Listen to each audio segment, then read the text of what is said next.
দই ফুচকার খাট্টা মিঠা ইমলির চাটনি বানানোর জন্য আমি এখানে ফ্রাই প্যানে অল্প পরিমাণে জল দিয়ে দিচ্ছি, বা জলের মধ্যে আমি গুড়টা দিয়ে দিচ্ছি।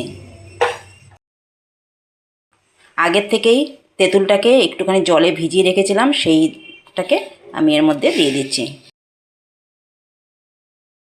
এই ইমলির চাটনিতে আমি অল্প পরিমাণে একটু স্বাদ অনুসারে লবণ দিয়ে দিলাম, আর অল্প পরিমাণে একটু কাশ্মীরি লাল মির্চ পাউডার দিয়ে দিলাম।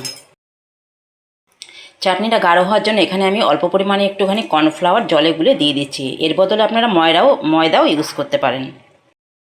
এখানে বাটিতে আমি কিছুটা দই নিয়েছি। এবার দইয়ের মধ্যে আমি এখানে দিয়ে দিচ্ছি বিট লবণ, আর দিয়ে দিচ্ছি একটু চাট মশলা, আর আগের থেকে ভেজে রাখা লঙ্কা, জিরে আর ধনিয়া আগের থেকে ভেজে আমি গুঁড়ো করে রেখেছি, সেটাকে দিয়ে বেশ ভালো করে দইটাকে ফেটিয়ে নেব। আগের থেকে আমি 3টে আলুকে বয়েল করে নিয়েছি। এবার এই আলুগুলোকে ভালো করে আমি ম্যাশ করে নেব। আলুটাকে আমি ম্যাশ করে নিয়েছি। এবার এর মধ্যে আমি কিছু মশলা দেবো। আগের থেকে ভেজে রাখা, আগের থেকে লঙ্কা, জিরে আর ধনে যে আমি ভেজে গুঁড়ো করে রেখেছি, সেই মশলাটা আমি দিয়ে দিচ্ছি। এখানে হাফ চামচ মতন আমি এখানে চাট মশলা অ্যাড করছি, আর স্বাদ অনুসারে এখানে আমি কালো নমক দিয়ে দিলাম, আর অল্প পরিমাণে এখানে পানিপুরি মশলা দিয়ে দিচ্ছি। ছোলা আগের থেকে সিদ্ধ করে রেখেছি, সেই ছোলাগুলো এর মধ্যে দিয়ে দিচ্ছি। দই ফুচকার জন্য ফুচকাগুলোকে এবার আমি ভেজে নেব।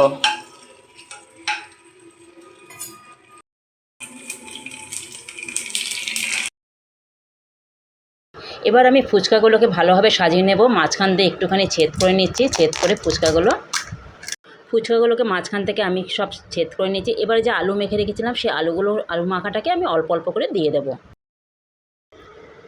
এবারে আমি যে ভাজা মশলাটা করে রেখেছি, সেই ভাজা মশলাটা অল্প অল্প করে এই ফুচকার ওপরে ছড়িয়ে দেব।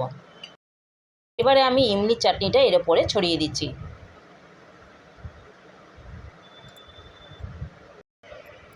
এরপরে যে দইটা আমি বানিয়ে রেখেছি ফেটিয়ে মশলা দিয়ে, সেই দইটাও অল্প অল্প করে সব দিয়ে দেব।